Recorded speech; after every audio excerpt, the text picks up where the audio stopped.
Hei og velkommen enda en gang til Veien til livet. Denne undervisningen har vi kalt for Håp for barnløse. Problemet med barnløshet er noe som rammer mange familier over hele verden. Mann og kvinne kommer sammen i ekteskapspakten, og de ser fram til gleden av å skape en familie, men årene går og ingenting skjer. På våre kurs og konferanser møter vi ofte ektepar som strever med dette. Men vi har sett at Gud kan virke kraftfullt i menneskers liv og bringe helbredelse og gjenopprettelse. Og mange får oppleve gleden med et barn. Det er mange sånne historier, og i dette programmet skal vi fortelle noen av de. Vi tror at Gud kan gjenopprette sånn at mennesker kan få det barnet de har lengtet etter. Jeg sier ikke at dette alltid skjer i alle tilfeller der vi har vært med å be for barnløse. Jeg selv er et eksempel på det. Men Peter Horbin, LLs grunnlegger og internasjonale leder, som opprinnelig har spilt inn denne serien, han forteller at i mange år så har han gått rundt med en konvolutt i Bibelen sin med bilder av barn som har blitt født etter at han eller andre i LL Ministries har vært med å be for barnløse.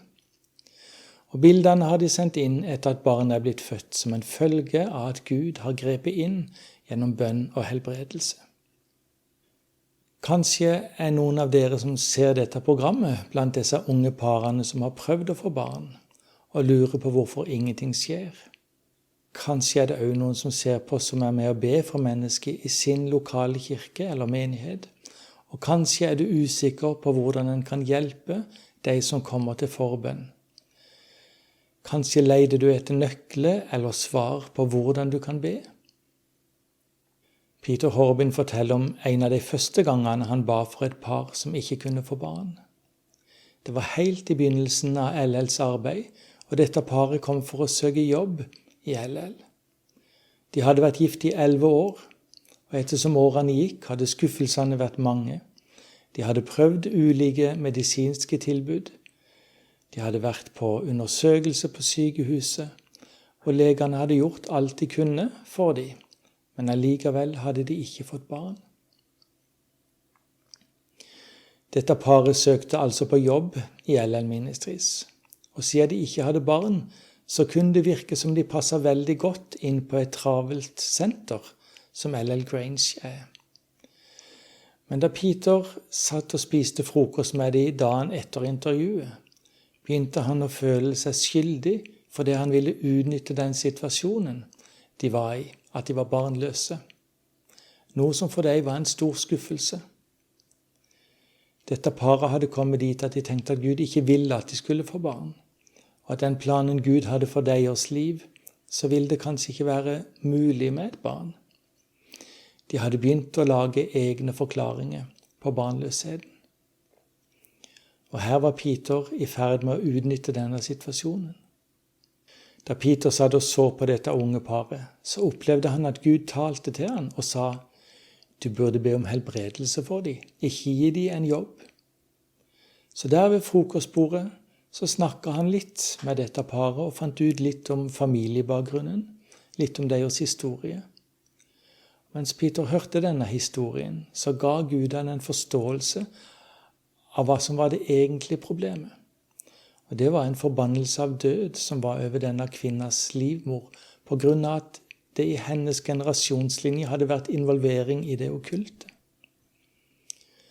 Og Peter fikk lov til å be en enkel bønn om at Gud måtte bryte denne kraften av død over hennes livmor og sette henne fri fra det som plaget henne. Inntil da hadde hun nytt frokosten, men etter bønnen måtte hun springe til rommet, og hun kastet opp. Etterpå så visste hun at noe var forandret. Dette ekteparet reiste hjem, og bare 10 dager senere så fikk Peter en telefon fra denne kvinna. Hun hadde vært hos legen, tatt en graviditetstest, og den var positiv.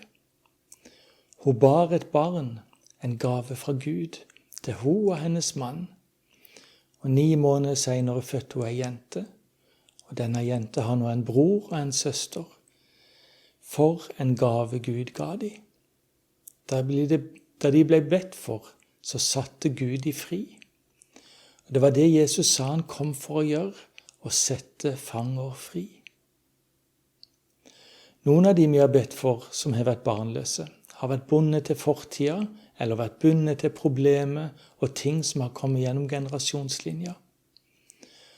Ofte har det vært noe av åndelig karakter som har blitt en forbannelse over en fysisk del av mennesket som hindrer de i å få barn. Det er ikke den eneste årsaken til at ektepar ikke kan få barn. Noe av det mest vanlige i dag er problemet med å få barn etter å ha tatt en abort. Når mennesket har tatt abort, så kan det se ut som en ånd av død kan ha fått en rettighet over livmora. Abort er å ta liv som har blitt unnfanget i mors mage. Det kan ha vært ubeleilig å bli gravid etter tilfeldig sex, og så fortsette å bære dette barnet fram. Men hvilke alternativer har en? Mange velger å fjerne barnet, ta barnets liv, for det er det abort er. Det andre alternativet er ganske enkelt å velge å bære det fram, og så ta konsekvensen av det du har gjort, og oppdra barnet i et forhåpentligvis godt og kjærlig hjem. Eller det kan være en mulighet for noen å adoptere bort barnet og velsigne noen som ikke kan få barn selv. Men det alternativet mange unge kvinner velger i dag, er å ta abort. Mange tar en dagen derpå-pille, og konsekvensen er en tidlig abort. Og når man tar abort, så skjer det en død i livmora. Når vi gjør det, så kan vi gi Satan en rettighet i livet vårt, for han gleder seg over død. Død er det menneskeheten arver etter syndefallet. Så når mennesket hjelper til i den prosessen, så er det på en måte som om vi gir ære til Satan. Og når vi gjør det han vil, så er det som om vi ærer han. Når vi ærer Gud, vår far, så velsigner han oss med den hellige ånd. Når vi adlyder Satan, så blir han gitt en rettighet til å bringe forbannelse over livet vårt. Jesus helbreda mennesket. Han gjenoppretta og fridde mennesket ut av Satans grep. Og vi i LL har bedt med mange mennesker mange steder i verden. Mennesker som har kommet og spurt oss om vi kan be for dem, fordi de ikke kan få barn. Noe av det vi spør om, handler om abort.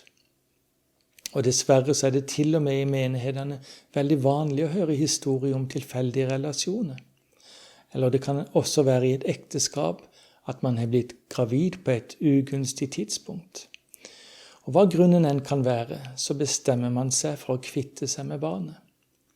Og når dette skjer, så er det å omvende seg viktig. Når vi ber for mennesker som i ettertid er blitt gift med en annen, så hender det ganske ofte at de ikke er i stand til å få barn. Det er som om Gud bringer dette området fram i lyset for å bringe sin renhet og hellighet inn i deres liv. Det er som om Gud sier, jeg vil ikke at du skal leve resten av livet og være berørt av dette som har hendt. Jeg vil ikke at noen barn som blir unnfanget i det, skal lide under de åndelige konsekvensene av synd som skjedde tidligere i livet.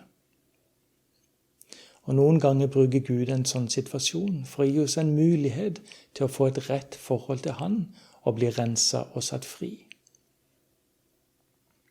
Ganske ofte vil mennesker si at ja, dette var min historie, eller dette var vår historie. En av partene i ekteskapet, mannen eller kvinna, bekjenner at det de har gjort før de en gang møtte den de er gift med nå.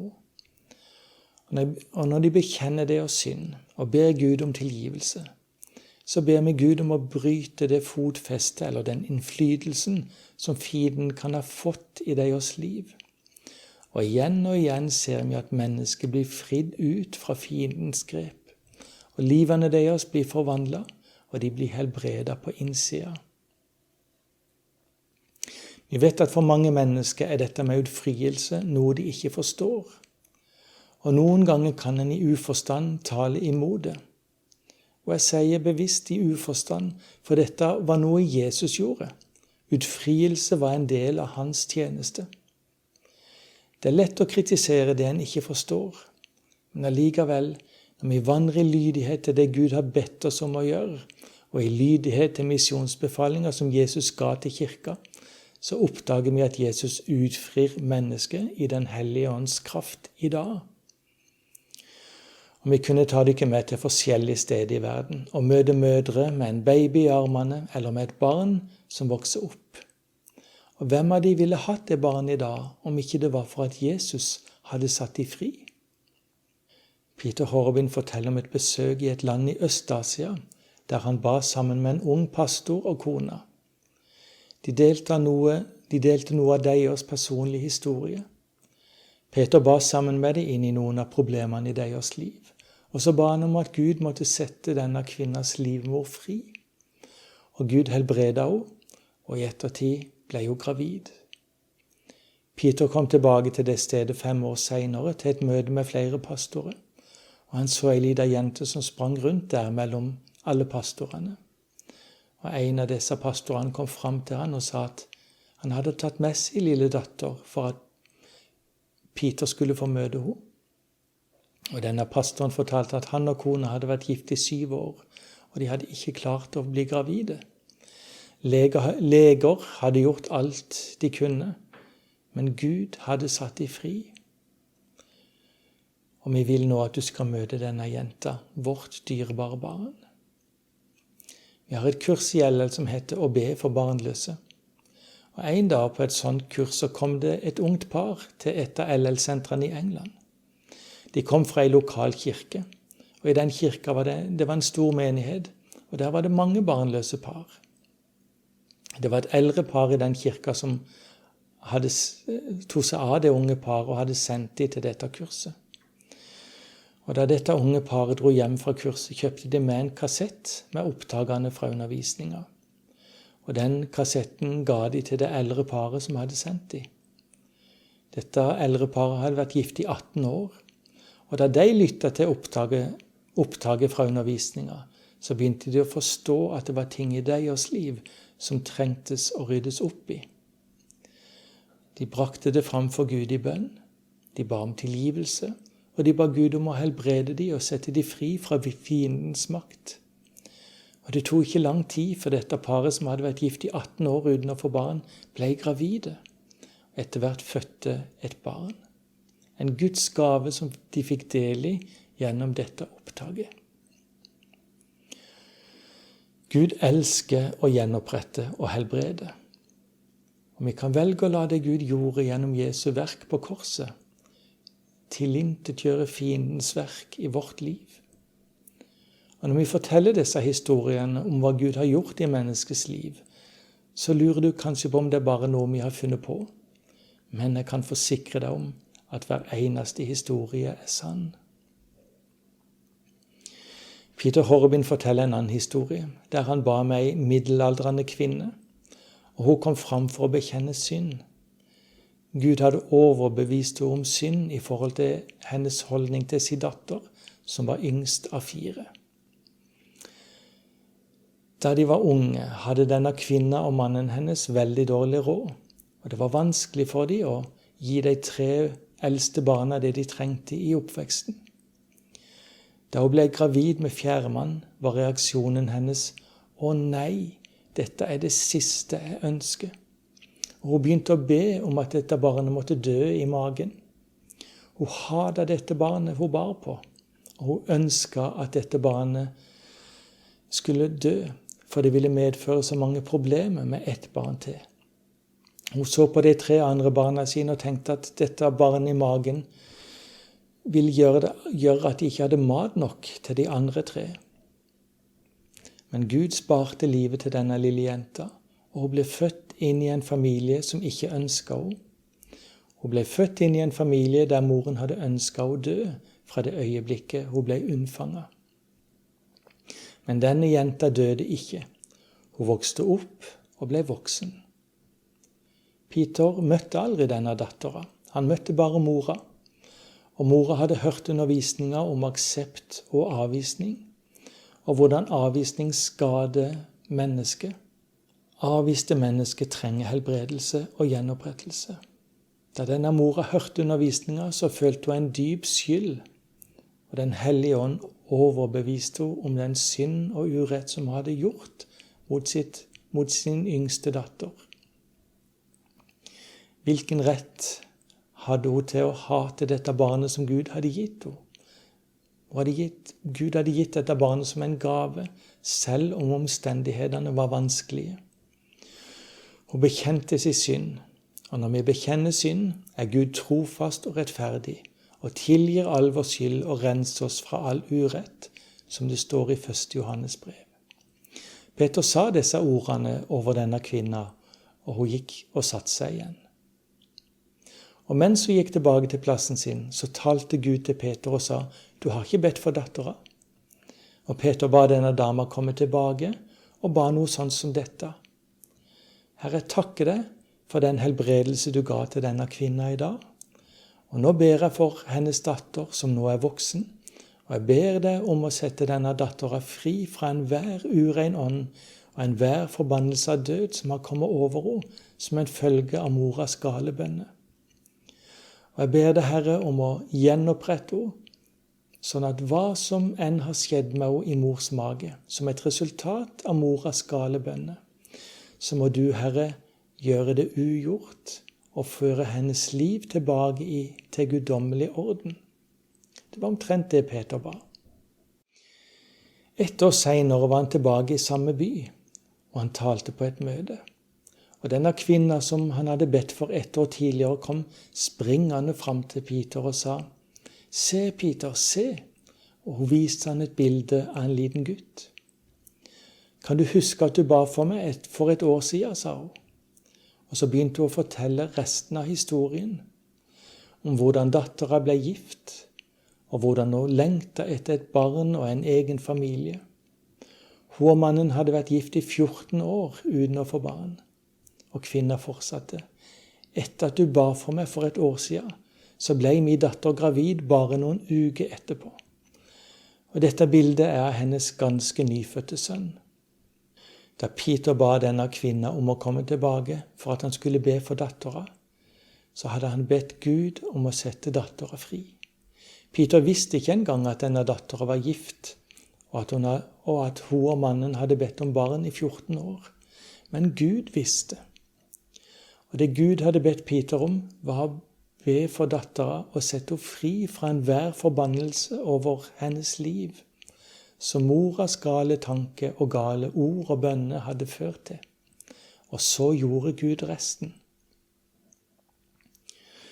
Når du ber for mennesker som dette, og har sett fruktene av bønner etter at Gud har løst dem fra kontrollen som mørkets makter har over dem, og når du ser bildet av barnet som blir født, så kan du ikke si, «Nei, Gud gjorde ikke dette.» Du kan ikke si at dette med utfrielse bare er oppspinn, for sannheten er at det Jesus gjorde da han gikk her på jorda, det gjør han også i dag. Han setter fanget fri. Det er mange historier som dette som vi kunne fortelle. En kvinne kom til en konferanse som LL hadde i Brighton for noen år siden, «The battle belongs to the Lord». Hun og mannen hadde vært barnløse i mange år. Hun ble helbredet, erfarte utfrielse, og Gud satte henne fri. Og ikke lenge etter ble hun gravid med en jente. Mange ganger har vi vært med å be for mennesker som dette. Og så mange ganger har vi kunnet glede oss sammen med nybakte foreldre over hva Gud gjør. Er det en spesiell teknikk for å be for barnløse par? Nei, det er ingen spesiell teknikk. Men jeg vil si at vi har en spesiell Jesus, og han er opptatt av å elske og helbrede hver og en av oss. Noen ganger er det ting som vi virkelig trenger å be inn i, og vi har nevnt flere ting i denne undervisningen. Vi har snakket om en abort der et barns liv har blitt tatt. Det trengs dyp omvendelse når det har skjedd. Det er ikke en utilgivelig synd, men konsekvensen av synden er sånn at mennesket trenger helbredelse, og noen ganger også utfrielse.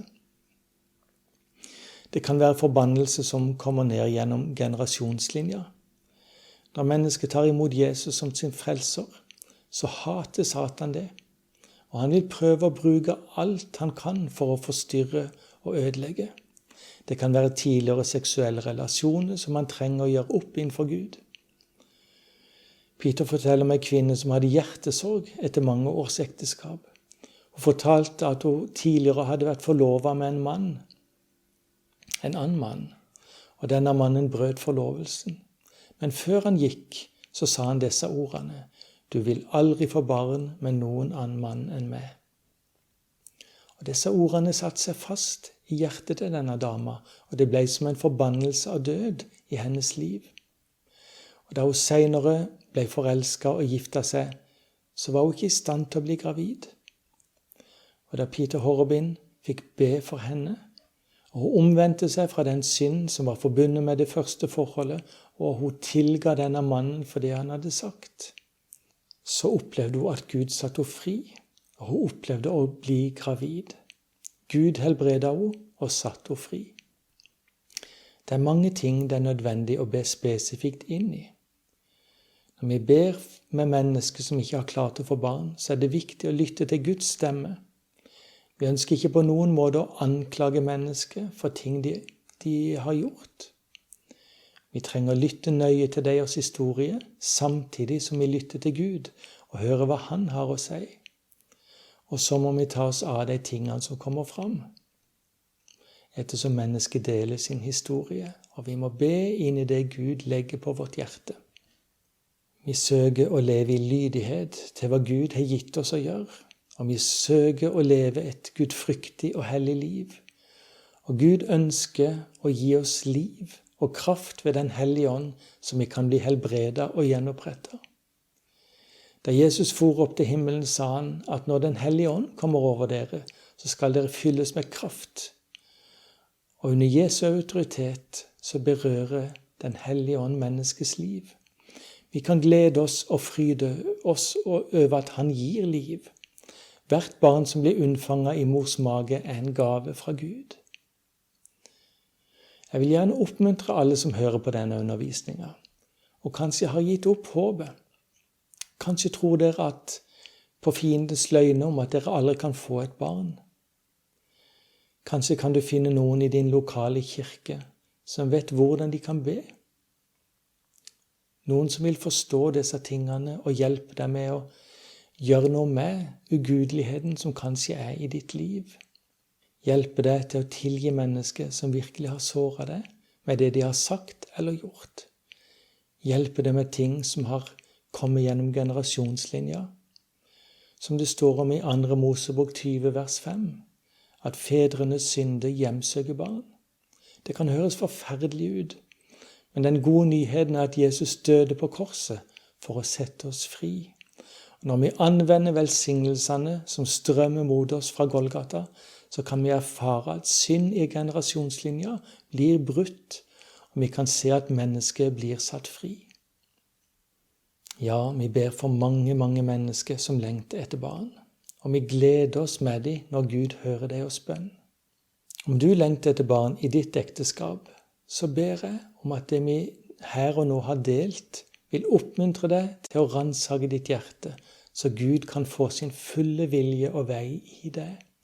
Så du kan bli satt fri til å bli det mennesket Gud hadde tenkt du skulle være, og glede deg over en vidunderlig gave fra Gud, et barn. Må Gud velsigne deg rikt.